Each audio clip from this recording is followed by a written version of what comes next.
السلام عليكم ورحمة الله وبركاته. إن الحمد لله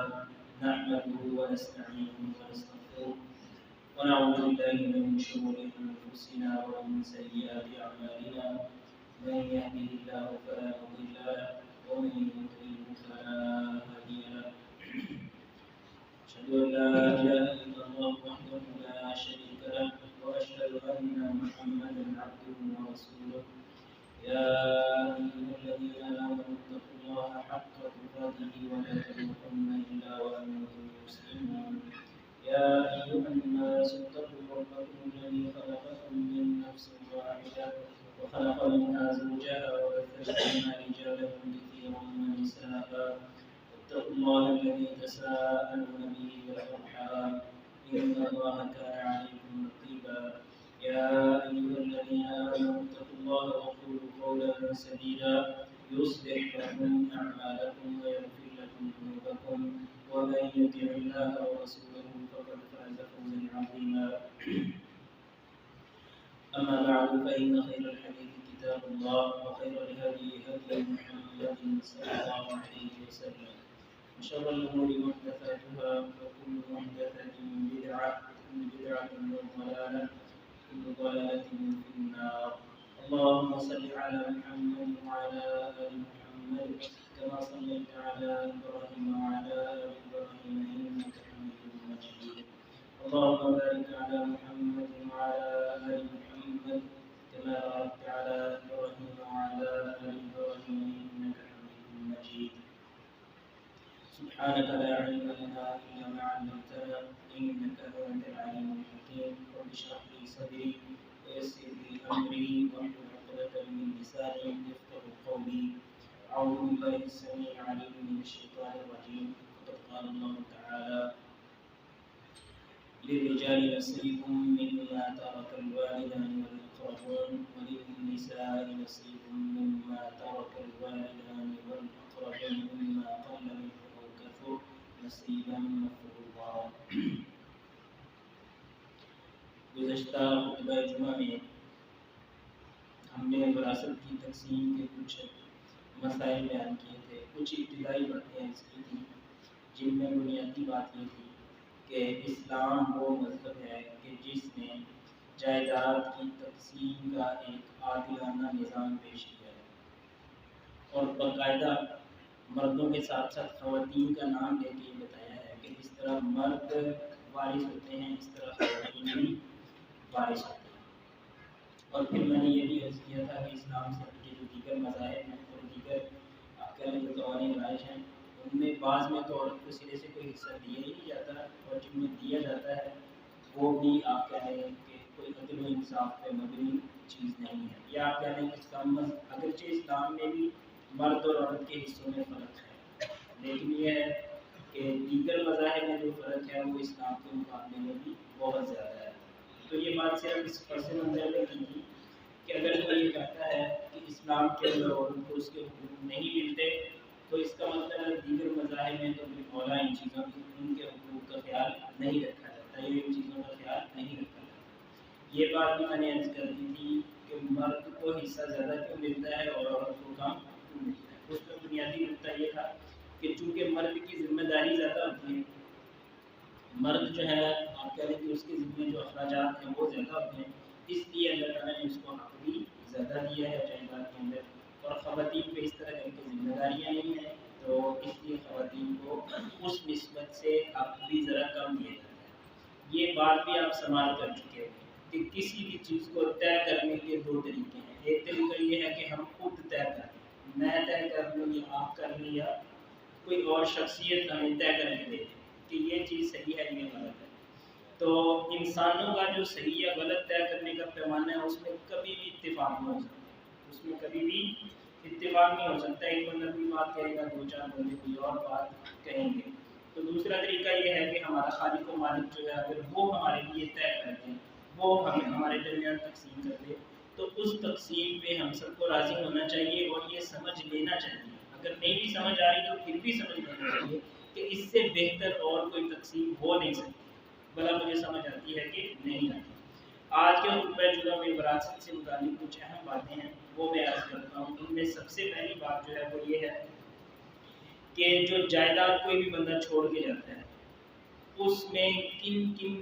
چیزوں کا حق ہوتا ہے، یا آپ کہہ لیں کہ اس جائیداد کو کن کن چیزوں پہ لگایا جا سکتا ہے۔ ایک یہ مسئلہ ہے۔ اسی طرح اگر ٹائم ملے گا تو اس سے اگلا مسئلہ یہ ہے کہ کوئی بھی شخص کسی کی جائیداد کا وارث کس طرح بن سکتا ہے، اور تیسرا مسئلہ یہ ہوگا کہ ایسی چیزیں جن کی وجہ سے بعض دفعہ انسان جو ہے وہ کسی کی وراثت سے محروم ہو جاتا ہے۔ تو سب سے پہلی بات یہ ہے کہ جب بھی کوئی انسان فوت ہوتا ہے تو وہ جو وراثت چھوڑتا ہے یا جائیداد چھوڑتا ہے اس میں سب سے پہلے جو ہے وہ اس کا اپنا حق ہوتا ہے، اور اس کے اپنے حق سے مراد یہ ہے کہ انسان جب فوت ہوتا ہے تو اس کی تجہیز و تکفین جو ہے اس کے جو اخراجات ہیں، اگر اس کی قبر پہ بھی کوئی اخراجات آتے ہیں، بعض جگہ پہ ایسے ہوتے ہیں کہ قبر کی زمین باقاعدہ خریدنا پڑتی ہے، تو یہ تجہیز و تکفین اور یہ قبر اور یہ سب کے سب جتنے بھی اخراجات ہیں،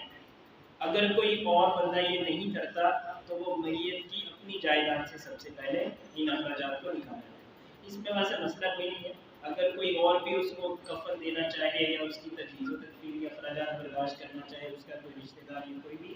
تو یہ ایک اچھی چیز ہے، یہ نیکی کا کام ہے، اگر آپ کرنا چاہیں تو کر سکتے ہیں۔ لیکن شریعت کے اندر اصول یہ ہے کہ یہ ذمہ داری جو ہے یہ خود اسی شخص کی ہے کہ اس کی وراثت سے اور اس کی جائیداد سے ان چیزوں کو خرچ کیا جائے گا۔ مثال کے طور پہ اگر کوئی بندہ کسی کی ذمہ داری نہیں لیتا کہ بھئی اس کے تجہیز و تکفین پہ جتنے بھی اخراجات آتے ہیں وہ ہم نہیں کر سکتے، یا کوئی کرنا نہیں چاہتا یا کوئی موجود نہیں ہے، تو اس شخص کی جو جائیداد ہے اس میں سے سب سے پہلے اس کی تجہیز و تکفین کا خرچہ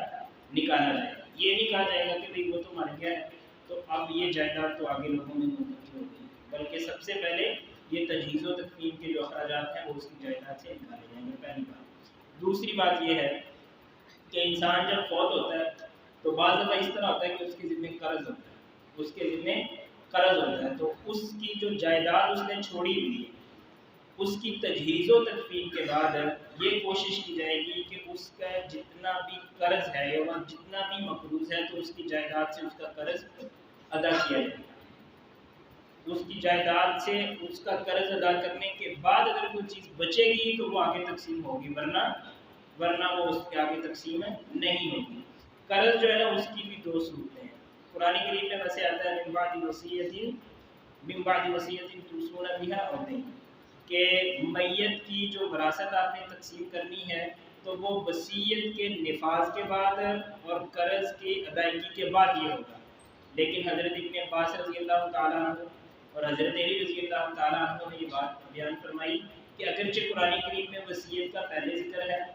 اور قرض کا بعد میں ذکر ہے، لیکن تقسیم سے یہ ہے جو اللہ کے رسول صلی اللہ علیہ وسلم نے سمجھائی ہے وہ یہ ہے کہ قرض کو پہلے ادا کیا جائے۔ تو کسی نے پوچھا کہ یہ پھر وصیت کا پہلے ذکر کیوں ہے؟ اگر قرض بعد میں ادا کرنا اور وصیت پہلے کرنی ہے تو یہ وصیت کا قرآن میں ذکر کیوں ہے؟ تو علماء کرام نے اس کا جواب بھی دیا کہ قرض تو ادا کرنا ہی ہوتا ہے، قرض تو لینے والے دھکے سے لے لیتے ہیں، اس لیے لوگوں کو اس کی اہمیت کا اندازہ تھا۔ لیکن وصیت ایک ایسی چیز ہے کہ جس کی تنفیذ کے اندر بعض دفعہ انسان سستی کا شکار ہو جاتا ہے، اس کی اہمیت کے پیش نظر اس کو پہلے رکھتی ہے، لیکن ترتیب کے اندر وہ پہلے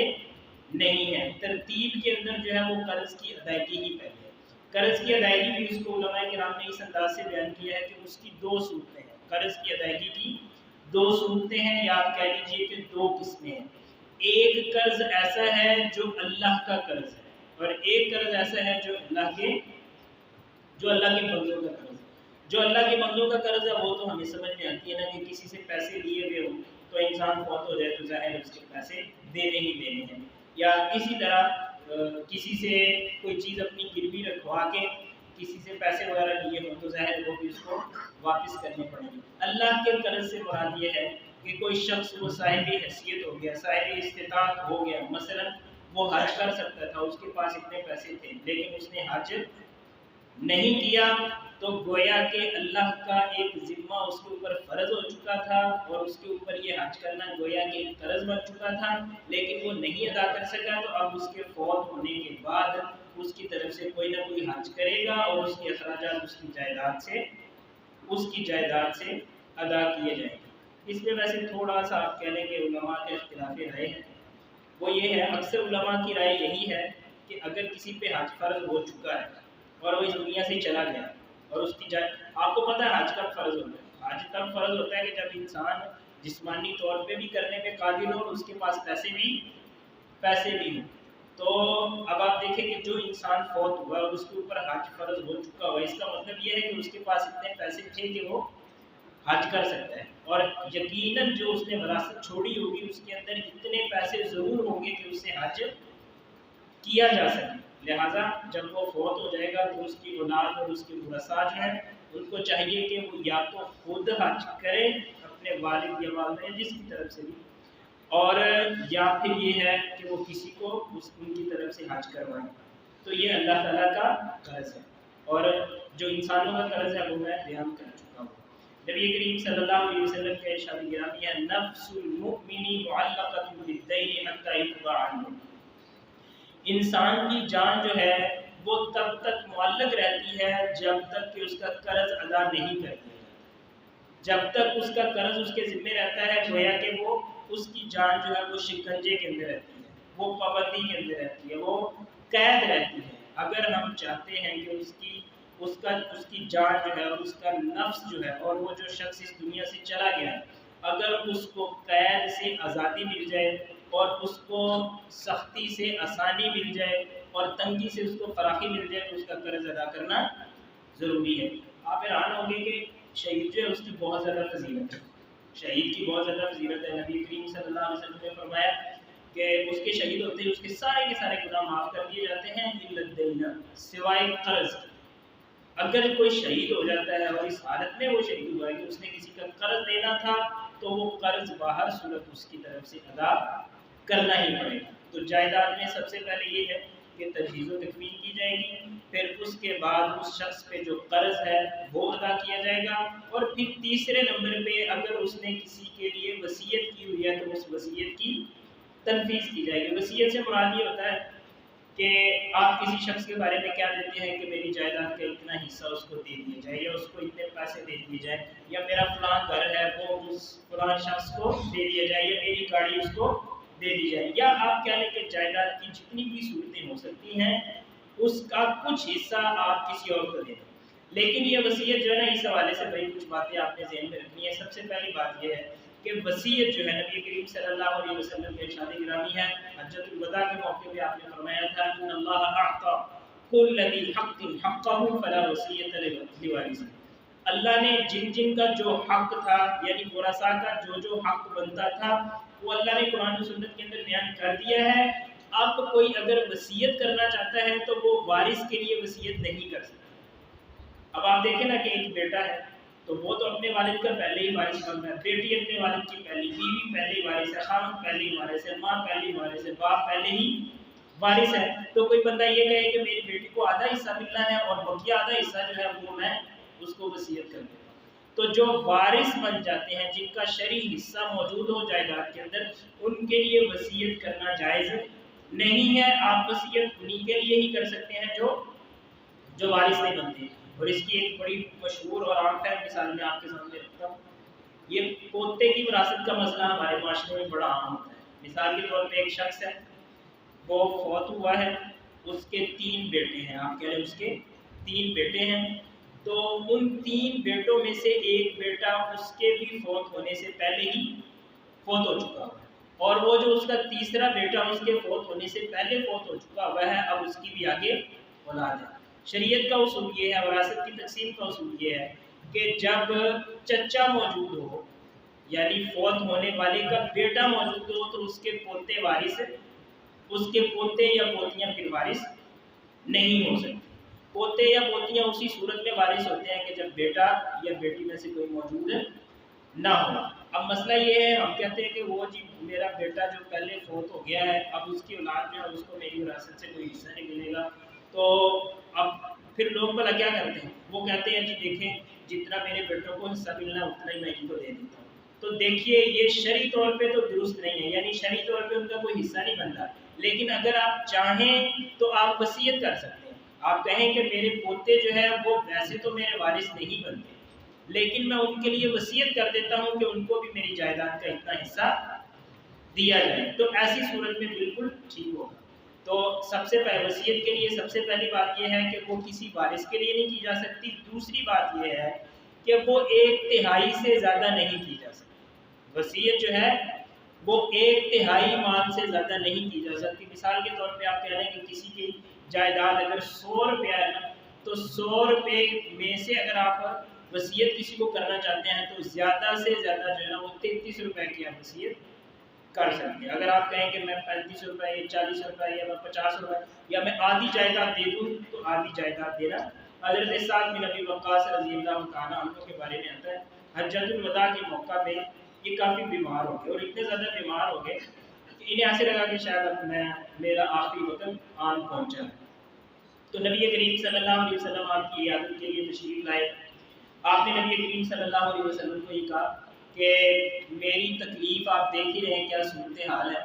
اور مجھے لگ رہا ہے کہ شاید میں اب زیادہ دیر زندہ نہیں رہ سکوں گا، تو میری ایک ہی بیٹی ہے، تو میں اپنی بیٹی کے نام ساری کی ساری وصیت کر دوں، یعنی سارے کا سارا جو میری جائیداد ہے وہ اپنی بیٹی کے نام کر دوں؟ تو نبی کریم صلی اللہ علیہ وسلم نے فرمایا کہ نہیں، تم ساری کی ساری جو ہے وہ اس کے نام جائیداد نہیں کر سکتے۔ انہوں نے کہا کہ اگر میں 2/3 کرنا چاہوں تو کر سکتا ہوں، مطلب آپ کہہ رہے ہیں کہ 100 روپیہ ہے نا، تو انہوں نے کہا اگر میں چاہوں تو 2/3 100 روپے کے 2/3 کتنے بنیں گے؟ تقریباً 66 یا 66 سے تھوڑا سا زیادہ کچھ پیسے بنتے ہیں۔ تو کیا میں 66 روپے کی وصیت کر دوں؟ نبی کریم صلی اللہ علیہ وسلم نے کہا نہیں۔ انہوں نے کہا کہ میں آدھے مال کی یعنی 50 روپے کی وصیت کر دوں؟ تو نبی کریم صلی اللہ علیہ وسلم نے کہا کہ نہیں۔ پھر انہوں نے کہا الثلث، تو نبی کریم صلی اللہ علیہ وسلم نے کہا ہاں الثلث والثلث کثیر، کہ 1/3 کی تم وصیت کر سکتے ہو، اور یہ بھی بہت زیادہ۔ مراد یہ تھی کہ اس سے زیادہ کی تم وصیت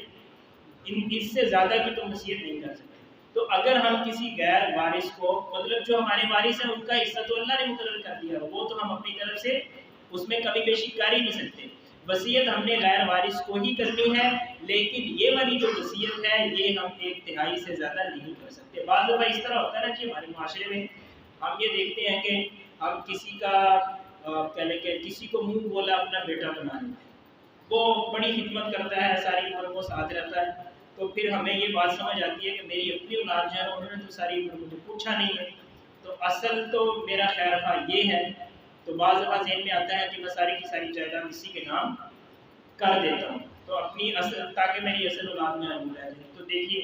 آپ کی اولاد نے آپ کے ساتھ بالکل غلط کیا، اس نے اپنے والدین کے حقوق ادا نہیں کیے، انہوں نے غلط کیا، لیکن اگلا کام جو آپ کریں وہ بھی بالکل غلط ہے۔ اس کی وجہ یہ ہے کہ وہ آپ کی اولاد ہونے کے ناطے آپ کے شرعی طور پہ وارث ہیں، اور اللہ نے ان کو وارث بنایا ہے۔ جو چیز اللہ ان کو دینا چاہتا ہے آپ اس کو کیسے روک سکتے ہیں؟ اور اگر آپ روکیں گے تو گویا آپ ظلم کا آپ ان کے ساتھ ظلم کر رہے ہیں، آپ ان کو ظلم کا شکار کر رہے ہیں۔ تو اسی طرح وصیت جو ہے وہ 1/3 سے کم کیوں 1/3 تک اس کی حد کیوں مقرر کی گئی ہے؟ تاکہ کوئی شخص جو ہے وہ سارے کا سارا مال کسی اور کے نام کر کے اپنے اصل ورثاء کو محروم نہ کر سکے۔ تو سب سے پہلے میں نے کہا تھا کہ جائیداد کے اندر تجہیز و تکفیر کو دیکھا جائے گا، پھر اس شخص کے اوپر اگر کوئی قرض ہے تو وہ ادا کیا جائے گا، پھر اس کے بعد اس کی وصیت کا